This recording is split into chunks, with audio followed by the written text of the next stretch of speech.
Shalom. Continuando nossos estudos sobre José e o princípio de ser mais que vencedor, olhamos para a vida de José e descobrimos muitos princípios que são aplicáveis à nossa vida e pode nos abençoar muito se observarmos isso com atenção.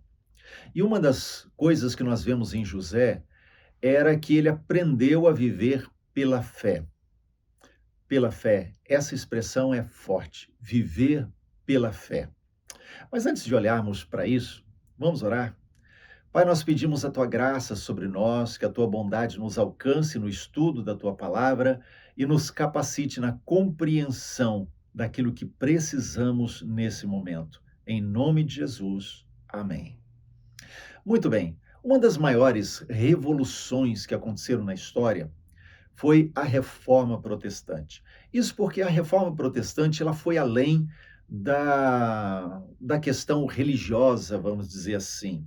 Foi muito além das questões que tinham a ver com o embate entre os reformadores, né, Lutero, Zwinglio, Calvino, e a igreja, que naquele tempo era uma só igreja cristã, mas que havia se distanciado dos princípios bíblicos. Então vai muito mais além disso, porque além de ser uma revolução espiritual, foi também uma revolução social, porque muita coisa mudou, né? Nós podemos dizer antes da reforma, depois da reforma, para muita coisa que tem a ver com relacionamentos, que tem a ver com envolvimento da igreja com o Estado, que tem a ver com economia, questão de trabalho. Aliás, há uma concordância entre muitos historiadores da influência da Reforma Protestante nas relações de trabalho.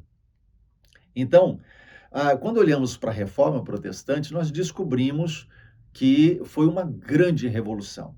Mas a base, o fundamento, o alicerce da Reforma Protestante foi Romanos 1,17.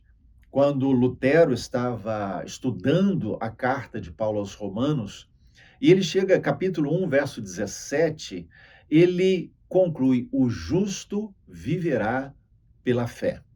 O justo, por sua fé, viverá. Bom, a primeira pergunta que a gente faz é: mas o que é fé? O que exatamente é fé? A resposta mais comum, se sairmos perguntando para uma pessoa, para outra, né, cercarmos alguém na rua perguntando o que é fé, a maioria vai dizer: fé é acreditar.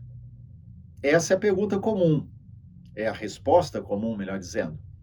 Mas a resposta clássica, se você pergunta a alguém que conhece mais da palavra, conhece mais da Bíblia, está dentro da igreja, e você pergunta o que é fé, a maioria vai diretamente em Hebreus capítulo 11, verso 1, que diz que a fé é a certeza das coisas que se esperam, é a convicção dos fatos que ainda não se veem. Essa é a resposta clássica para a definição de fé. Mas a resposta da qual a maioria das pessoas fogem é: fé significa obedecer. Obediência. Fé é obediência. Então, se você encontra resposta comum, né, a maioria das pessoas dizendo fé é acreditar, outras indo para a Bíblia dizendo fé é certeza, convicção do que não se vê, do que se espera, nós descobrimos que a Bíblia nos ensina que fé é obediência. Em outras palavras, podemos dizer: se Deus é soberano, a sua vontade sempre prevalece. Então, eu obedeço mesmo quando não sei o desfecho, o que vem depois, como é que as coisas vão se desenrolar. Então, vamos colocar assim: Deus é soberano sobre a minha vida. Se ele me manda fazer alguma coisa, eu obedeço, mesmo que eu não saiba o que vem depois. Então, fé não é salto no escuro. Fé é salto na obediência. Eu decido obedecer mesmo não entendendo nada. Ah, Abraão, ele foi o pai da fé para todos nós. A Bíblia diz que ele é o pai da fé.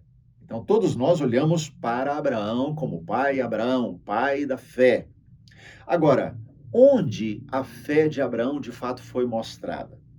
Quando a gente olha para a história de Abraão e dizemos que ele é o pai da fé, nós temos também que nos perguntar isso. Espera aí, por que ele é chamado pai da fé? Onde a fé foi mostrada?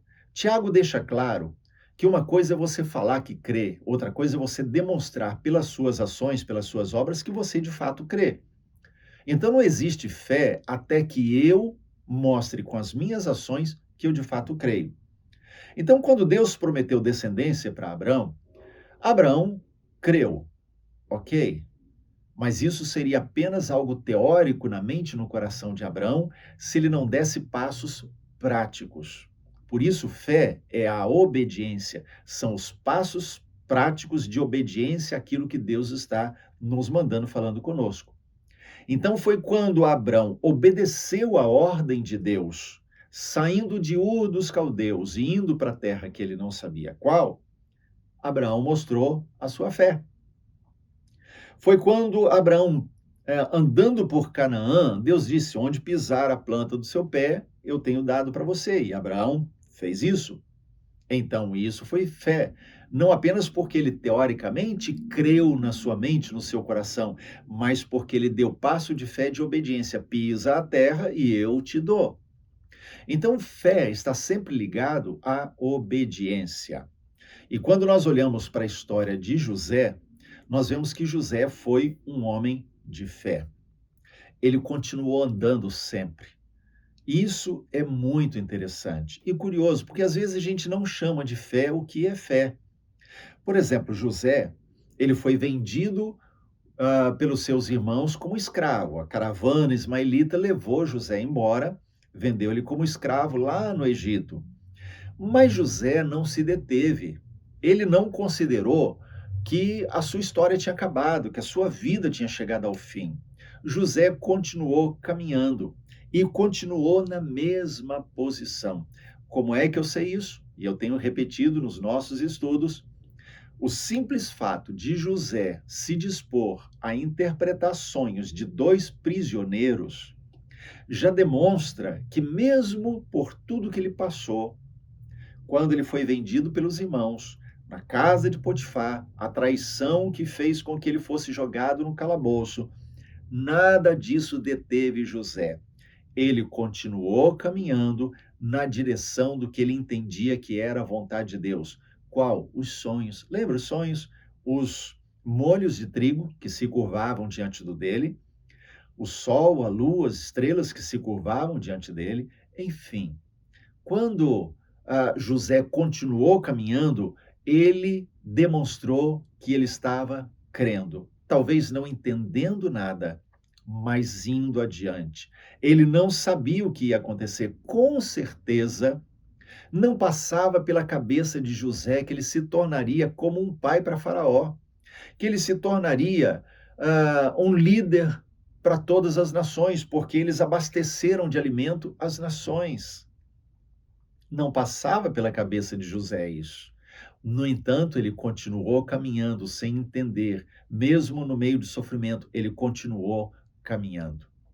Muitas pessoas não crescem porque elas permitem que as circunstâncias ou outras pessoas influenciem a sua caminhada. Então, não está dando certo, então eu vou parar. Nem sempre o problema na caminhada é porque Deus não quer. Às vezes Deus fecha a porta. Às vezes Deus não permite a gente continuar porque estamos indo numa direção que Ele não quer. Mas nem sempre é Deus fechando porta. Às vezes é um teste da nossa fé. Às vezes é a gente se impor diante do inimigo que está se levantando contra nós. Então temos que continuar caminhando.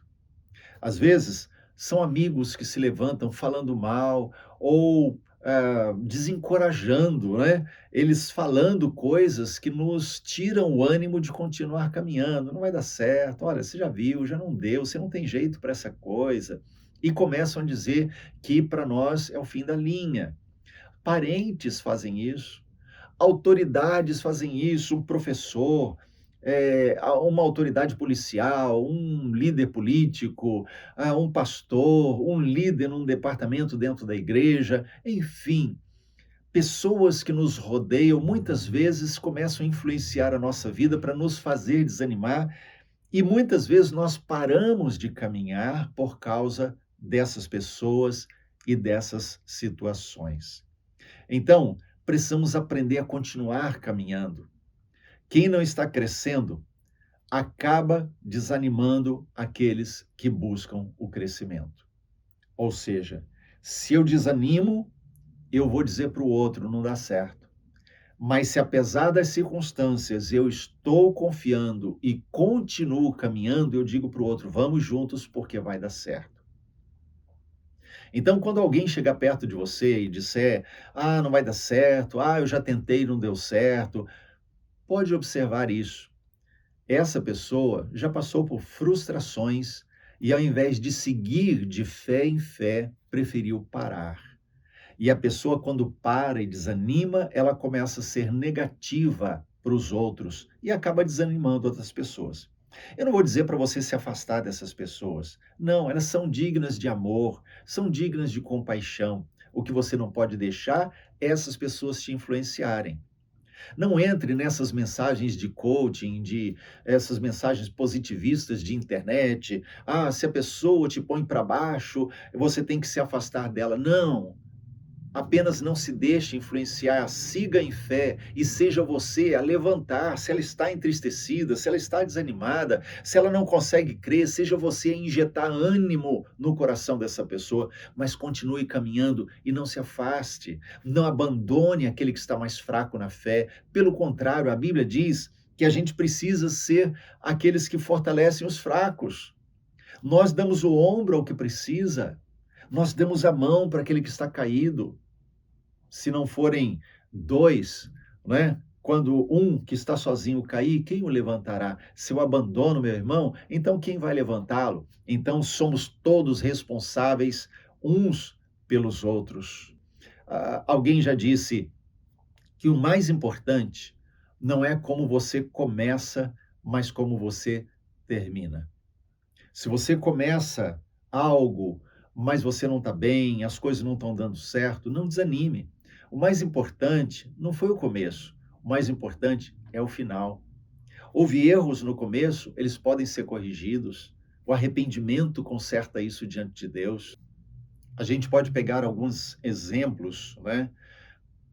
Por exemplo, um atleta, né, numa corrida de fundo, de longa distância, né, uma maratona, meia maratona, até 800 metros também, a gente vê isso, é muito comum. Muitas vezes o corredor, aquele atleta, ele vai ficando para trás. E se a gente olhar o primeiro momento da corrida, podemos pensar, já perdeu, porque alguém já disparou lá na frente. Só que com o passar do tempo, aquela pessoa que disparou lá na frente começa a se cansar mais fácil, mais rápido, justamente porque empregou um esforço maior no início. Então começou bem disparado lá na frente, mas vai terminar muito mal, às vezes lá atrás, se não terminar no último lugar, se não desistir no caminho. Mas o corredor inteligente é aquele que ele sabe dosar a sua energia, os passos ao longo daquele trajeto, para que ele possa ter o seu melhor lá no final. Então ele pode começar aparentemente mal, mas ele vai chegar bem entre os primeiros depois. Para pensar, o nosso tempo de escola, né? A gente não vai lembrar, mas podemos pensar, aqueles que têm filhos, pensar nos filhos, né? Quando levamos nossos filhos nos primeiros dias de aula, o choro, né? Deixar eles lá, e muitas mães às vezes ficam com o coração apertado por estar deixando o filhinho lá na pré-escola, e aí fica por ali, fica um dia, fica dois, para amenizar aquele desconforto da criança que está ficando, chorou muito, mas de repente olhamos, os anos se passaram, e esse filho cresceu, fez vestibular, passou numa faculdade, completou essa fase estudantil primeira, agora está numa profissão, exercendo a sua vocação profissional. E aí nós olhamos, puxa, começou mal, chorando muito, não querendo ficar na escola, mas agora está aí. O mais importante não é ter começado tudo bem, tudo dando certo. Raramente isso acontece.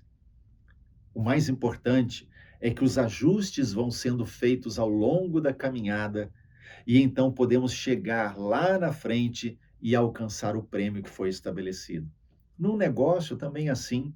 Aliás, muitos empresários têm a experiência de ter falido uma vez, falido 2 vezes, mas depois conseguem se estabelecer e prosperar naquele negócio, ou seja, estarem vivendo o melhor momento de sua vida profissional no negócio, depois de terem falido uma, 2 vezes. Isso acontece muito. Muitas vezes podemos olhar, por exemplo, uma pessoa, quando você se converte, você chega na igreja, não conhece nada ainda, às vezes dá um palpite fora, traz vícios, né? Às vezes a pessoa se converte de verdade, chega a se batizar, mas ainda tem algum vício que está carregando, e aquilo, com certeza, fica um peso no seu coração, e ela não consegue se libertar num primeiro momento. Começou muito mal, tropeçando por causa disso, mas o tempo foi passando, os ajustes foram sendo feitos, até que chega o momento que está liberto, está vivendo o melhor no seu relacionamento com Deus. No casamento, quantos casamentos nos primeiros tempos, meses, os primeiros anos, inclusive, muitas vezes tem muitos atritos. Os ajustes trazem muito desconforto, muito atrito entre o casal. Mas à medida em que eles estão caminhando, insistem na caminhada, prevalecem sobre aqueles conflitos e aí, depois de um tempo, conseguem viver uma harmonia abençoadora no relacionamento conjugal. Então, a maneira como nós terminamos uma fase, ela vai determinar como nós vamos entrar na outra fase, mas é muito importante entender isso. Nós entramos numa fase da vida que às vezes vai exigir de nós coisas que nós não estamos preparados para ela. E vamos sofrer, e vamos ter o impacto daquela novidade, mas vamos fazendo ajustes. E quando estamos entrando na estabilidade, entra outra fase. Com José foi assim. José teve a primeira fase dentro da casa do pai, era invejado pelos irmãos, tinham ciúmes dele, mas José estava ali, era amado pelo pai. Então, essa foi uma fase e ele cresceu. Mas de repente ele entrou numa outra fase. Ele foi vendido como escravo. Foi uma fase provavelmente curta, em que ele é levado como escravo pelos ismaelitas e então lá no Egito ele é colocado à venda como escravo. Deve ter sido muito sofrimento, mas foi outra fase. Depois ele entrou em outra fase, que foi a fase de mordomo de Potifar. Ele administrava a casa daquele general do rei do Egito, né? Então, quando a gente olha isso, né? Depois a fase da prisão, depois a fase como governador sobre todo o Egito, segundo mais importante, como um pai para Faraó, quando nós olhamos isso, nós vemos assim as várias fases de José. Ele entrava, sempre era traumático no início, mas depois os ajustes chegavam e ele então alcançava o melhor momento, ia para a fase seguinte, né? Imagina, ele estava no melhor momento na casa de Potifar, administrava e tudo estava dando certo, tudo na casa de Potifar estava nas mãos de José. Então ele conseguiu chegar nesse ponto de confiança do seu senhor. Aí vem a mulher de Potifar, tenta seduzir José, ele resiste a isso, foge, ela acusa José falsamente e aí ele vai parar na prisão. Aí começa outra fase, começa de baixo. E aí ele tem que fazer os seus ajustes. Não sabemos exatamente o tempo que ele ficou dentro da prisão, mas os ajustes aconteceram até que chega o momento em que ele ganha a confiança do carcereiro. E ele começa a ajudar a cuidar dos presos.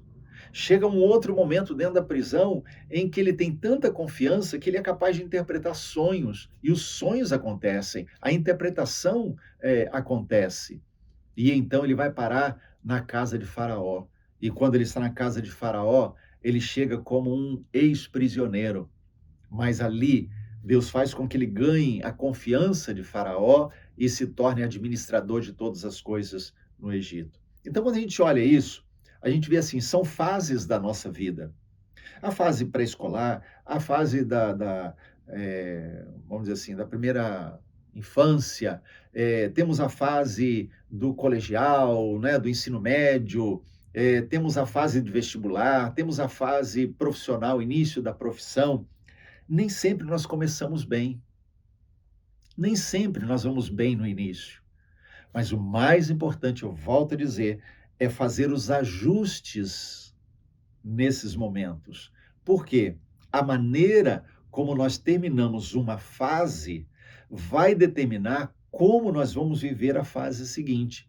Vai influenciar profundamente a maneira como nós vamos viver a fase seguinte. Então, uma pessoa, por exemplo, que ela não estudou, não se dedicou aos estudos, quando estava nos primeiros anos da escola, né, no ensino básico, vai ter dificuldade no ensino médio.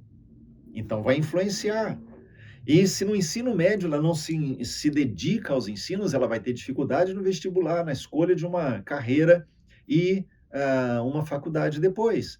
E se ela não estudar na faculdade, ela vai ter dificuldade no exercício da sua profissão, ou seja, isso vai uma coisa puxando a outra. Então, nós precisamos fazer os ajustes. E como é que os ajustes são feitos? No nosso andar com Deus. Quando nós andamos com Deus, encontramos a sabedoria de Deus. E é na sabedoria de Deus que a gente faz os ajustes necessários. Mas onde a gente vai encontrar sabedoria? Tiago diz que quem tem falta de sabedoria, peça a Deus, porque ele dá sabedoria para todos. Ele não retém, ele dá com liberalidade sabedoria a quem está buscando isso. O livro de Provérbios nos mostra a importância de se buscar a sabedoria como um tesouro precioso. Agora, não podemos esquecer, a palavra de Deus é sabedoria de Deus. Se nós queremos encontrar sabedoria, precisamos dedicar tempo em buscar a palavra de Deus, em estudar, em meditar, em refletir na palavra de Deus. A única obsessão que Deus tem é que nós criamos nele. Deus quer que tenhamos fé. Deus quer que nós creiamos nele. Por isso, Deus não responde à nossa necessidade, ele responde à nossa fé. Quantas pessoas já passaram por problemas e Deus não veio espontaneamente resolver os problemas? Deus esperou aquela oração, Deus esperou aquele passo de fé, Deus esperou a pessoa dar um passo em direção à palavra e clamar ao Senhor. Então Deus se move pela nossa fé. Deus não está preocupado a responder aos problemas. Se você olhar nos evangelhos, pelo menos que eu me lembre agora, apenas uma vez Jesus tomou a iniciativa de atender a necessidade de alguém, o problema de alguém. Ele entrou no tanque Betesda, tinha um paralítico e ele curou sem que o paralítico pedisse. Fora isso, todas as pessoas que foram curadas por Jesus é porque se aproximaram dele com fé. Aliás, no tempo de Jesus, quantas pessoas morreram enfermas? Quantos leprosos morreram de lepra? Quantas pessoas tiveram problemas terríveis de opressão maligna e não foram atendidas, não foram curadas, não foram libertas? Por quê? Porque Jesus não ficou girando em torno da necessidade das pessoas. Ele foi de encontro à manifestação da fé no coração das pessoas. Agora, o produto da Bíblia é a fé. A fé vem pela palavra de Deus. Quanto mais nos dedicamos à palavra, quanto mais buscamos as Escrituras, quanto mais queremos conhecer a palavra de Deus, mais ela vai gerando fé, fortalecendo a fé que já temos e nos ajudando a expandir a nossa fé. Por isso a Bíblia diz que nós precisamos buscar a palavra se queremos ter fé. Olha para mim, comigo, Deuteronômio capítulo 4, os versos 5 e 6. Se você olhar comigo esse texto, vai ver que há algo interessante que ele fala sobre sabedoria. Veja o que ele diz. Vedes, aqui vos tenho ensinado estatutos e juízos, como me mandou o Senhor, meu Deus, para que assim façais no meio da terra, a qual ides a herdar. Guardai-os, pois, e fazei-os, porque esta será a vossa sabedoria e o vosso entendimento perante os olhos dos povos, que ouvirão todos esses estatutos e dirão: só este grande povo é gente sábia e inteligente. Então, o que ele está falando aqui? Ele está dizendo: olha, tenham cuidado de guardar todos esses estatutos, quer dizer, a lei, o princípio, a palavra de Deus. Guarde a palavra de Deus. Porque se vocês guardarem a palavra de Deus, vocês serão sábios. E os povos vizinhos, as pessoas que te conhecem, o vizinho da sua casa, o seu colega de trabalho, o seu colega de rua, o seu conhecido de longa data, a pessoa que você conheceu na infância, quando virem o que Deus faz na sua vida, vão dizer: esse é sábio, porque a palavra de Deus que está nele é uma palavra sábia. Hebreus capítulo 6, verso 13, nós vemos ali que Deus deu uma promessa a Abraão. E quando Deus deu a promessa, Deus jurou por si mesmo. Por quê? Porque o compromisso de Deus é consigo mesmo. Deus não jurou pelo universo, Deus não jurou por nada, Deus jurou por si mesmo, porque não havia nada acima dele pelo qual jurar. Então Deus jurou por si mesmo, porque o compromisso de Deus é com a sua própria palavra. Em Jeremias capítulo 1, os versos 4 a 12, nos diz que Deus vela pela sua palavra para cumprir. Velar quer dizer proteger, cuidar. Deus cuida, Deus vela, Deus protege a sua palavra para cumprir a sua palavra. A palavra de Deus é verdadeira e o maior interessado em que ela se cumpra é o próprio Deus. Em João capítulo 8, verso 31, diz que se nós permanecermos na palavra de Deus, nós seremos discípulos do Senhor. Ou seja, é a palavra que nos faz discípulos. Em João capítulo 6, verso 63, nos diz, Jesus fala: as palavras que eu vos digo são espírito e vida. Ou seja, a palavra de Deus produz vida.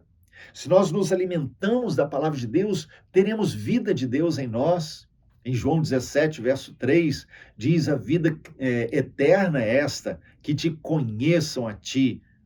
Agora, quando vemos isso, como é que a vida eterna é conhecer a Deus? Conhecer a Deus como? Pela palavra. Conhecendo a palavra, conhecemos Deus. E quando conhecemos Deus, temos vida eterna.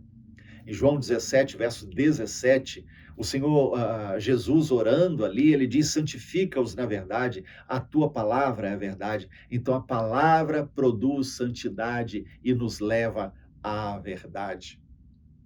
Provérbios, capítulo 2, versos 1 a 3, nos diz que nós devemos aceitar a palavra e esconder essa palavra e esses mandamentos em nosso coração. Por quê? Porque a palavra de Deus produz sabedoria de Deus, ela revela Deus para nós. Em Provérbios, capítulo 3, versos 1 a 8, diz que nós devemos guardar a palavra, os seus mandamentos, porque a palavra de Deus produz em nós longevidade, traz dignidade para a nossa vida. Salmos 1, Josué capítulo 1 diz que se nós guardarmos a palavra, nós prosperaremos, viveremos o desenho de Deus na nossa vida. Então, nós podemos concluir que a palavra é a bênção de Deus, produz a vida de Deus, traz vida eterna, a palavra cura, a palavra liberta, a palavra opera milagres, a palavra traz livramento. Então não podemos nos esquecer disso. Queremos sabedoria de Deus, temos que buscar a palavra de Deus. Queremos viver em fé, precisamos da palavra de Deus. Há muitas pessoas que dizem: eu não tenho fé. Se não tem fé, bom, primeiro, todos têm uma medida da fé. Todos. Deus deu uma medida de fé para todo mundo, então não tem ninguém que não tenha fé nenhuma. No entanto, há pessoas que se sentem fracas na fé e dizem: não tenho fé. O que fortalece a sua fé é a Bíblia. É ler a Bíblia e meditar na palavra de Deus todos os dias. Lembre-se uma coisa: a oração traz poder, a palavra traz santidade. A oração traz deleite, a palavra traz caráter. A oração traz intimidade com Deus. A palavra traz sabedoria de Deus. A oração traz experiências, a palavra traz estabilidade. Então precisamos dos dois, oração e palavra. Se queremos ser cristãos comprometidos com Deus e vermos Deus nos conduzir pelo desenho que Ele planejou para nós desde a eternidade, precisamos aprender Bíblia e oração. Quando nós encontramos a sabedoria de Deus, nós também encontramos coragem, fé, para encarar e reconhecer a realidade na qual nós estamos, não fingirmos, mas avançarmos, crendo que o Senhor é conosco. Quando nós temos a palavra de Deus, a sabedoria de Deus, a fé no nosso coração que vem pela palavra, então nós reconhecemos as necessidades reais, tomamos decisões sábias diante das necessidades reais, mesmo que isso não agrade outras pessoas. Nós mudamos a posição da nossa vida e começamos a experimentar níveis mais profundos de relacionamento com Deus e no mundo para influenciar pessoas. Quando temos a sabedoria de Deus, ficamos firmes nas nossas convicções, não nos deixamos abalar por aqueles que não creem, por aqueles que nos criticam.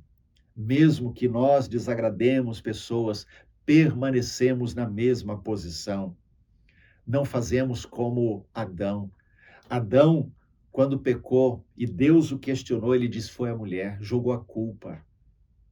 Jogou a culpa no outro. A mulher disse: foi a serpente. Mas, na verdade, cada um é responsável por suas decisões. Quando temos a sabedoria de Deus, nós assumimos nossa posição, encaramos a realidade da situação em que nós estamos e avançamos em fé, baseados na palavra, e a palavra nos dá a convicção de estarmos na direção certa. Então, ao manter-se firme em fé, José encontrou Deus ao longo da sua caminhada. Quando José se manteve firme na sua fé, Deus se manifestou na sua vida durante a caminhada. Por isso a Bíblia diz que a mão do Senhor era com José. Eu gosto dessa expressão, a mão do Senhor estava com ele. Deus o abençoou, Deus o fez prosperar, quer dizer, fez José viver o seu desenho em plenitude, apesar das circunstâncias adversas. Por quê? Porque José se manteve em fé, e ninguém se mantém em fé, a não ser que busque a Deus na palavra e na oração. José, ele tinha um sonho a perseguir. Havia um sonho, Deus tinha dado esse sonho lá na sua adolescência, e com certeza ele tinha isso diante dele. Mas Deus encontrou não um menino sonhador, Deus encontrou um barro maleável que ele pudesse moldar. É isso que Deus tem procurado hoje, barro maleável. Certa vez eu estava orando, eu disse para o Senhor: faz de mim um barro maleável. Tudo que eu quero é ser um barro maleável. E a minha oração tinha um pressuposto. Eu não sabia como seria.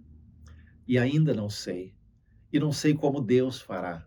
Jacó levou a vida inteira para ser trabalhado. Deus pegou aquele barro, teve que fazer e refazer.